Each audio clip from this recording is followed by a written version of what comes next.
This is my Jiu Jitsu injury flow chart. So you're in Jiu Jitsu and you get an injury.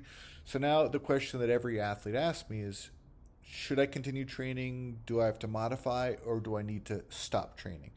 And the reason why this is important is because an injury doesn't automatically mean you have to stop training, but it does mean you might have to change what you're doing. In a lot of cases in jiu-jitsu, if an athlete is injured, they don't quite know what's more serious. So this is going to be my flow chart to give you a little bit more information. So we start with acute injury. Something happens, you get injured. So the first question you ask, are there any red flags or significant loss of function? And if the answer is yes, you stop training and you should seek medical care. So then the next question, if it's a no, is can you move, train without sharp, escalating, or significant limiting pain? If the answer is no, then you have to modify relative rest. So if the answer is yes, what we do is we start with the lowest risk of exposure. So it starts with technical drilling. So technical drilling, you're just rolling. You're just practicing the movement with no resistance in a controlled fashion.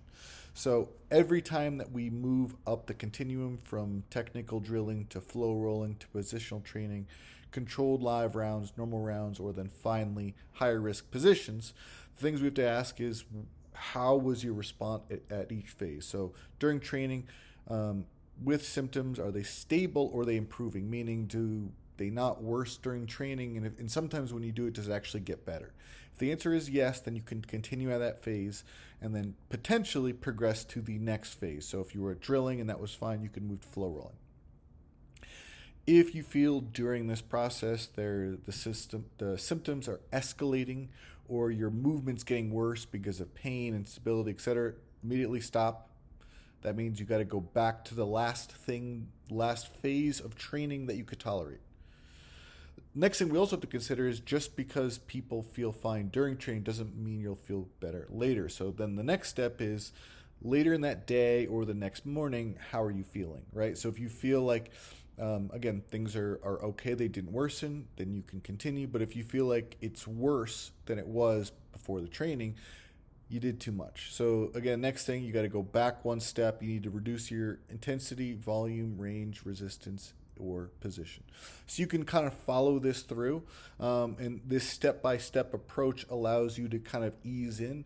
A lot of times jiu-jitsu athletes are going to go straight to, well, it doesn't hurt, I'm going to go full competition training. So this allows you to kind of ease in and kind of catch yourself during the process.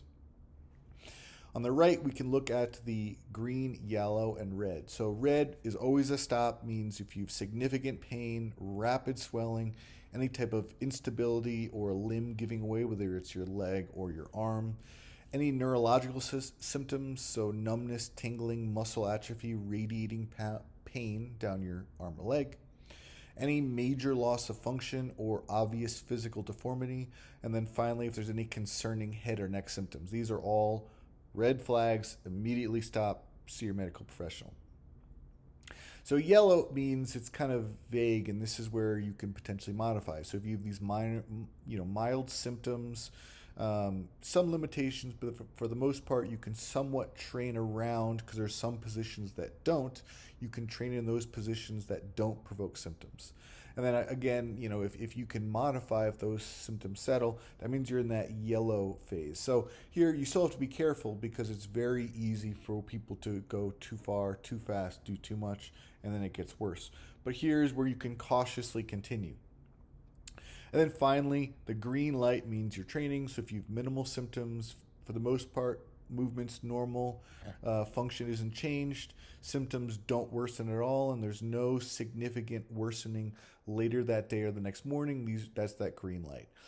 So again, this is going to be the injury jiu-jitsu flow chart that you can follow along. So if you have something that might be a little bit more mild, you understand what you can train through, what you have to modify through, or the more significant injury where if this happens, you need to stop training, seek medical professional.